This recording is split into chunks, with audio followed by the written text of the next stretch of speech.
दर्शक हो, आता पाहणार आहोत एक सविस्तर बातमी। सोलापुरातील मौजे मजरेवाडी येथील सर्वे नंबर 4/1/14 यामध्ये असलेल्या पौरवी शिक्षण प्रसारक मंडळ सोलापूर यांचे अध्यक्ष डॉक्टर विलास शामराव हरपाळे आणि सचिव विद्या विलास हरपाळे यांनी चुकीची आणि खोटी माहिती देऊन बनावट सहीचे कागदपत्र तयार करून फसवणूक केल्याबद्दल बसवेश्वर कल्लैया कोळगिरी यांनी जिल्हा परिषदेचा शिक्षण विभाग सोलापूर यांच्याकडे तक्रार केली होती। जिल्हा परिषद सोलापूरचे माध्यमिक विभागाचे शिक्षणाधिकारी सचिन जगताप यांनी या तक्रारीबाबत दखल घेत हा अर्ज निकाली काढला।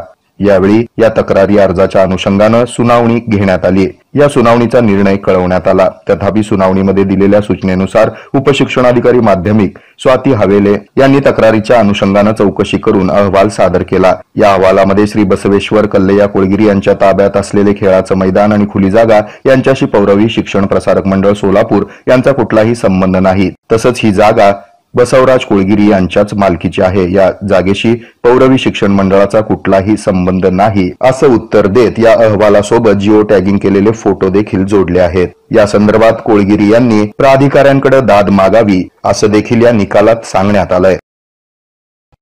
हे आहे मेट्रोकास्ट केबल नेटवर्क आणि आपण पाहत आहात द न्यूज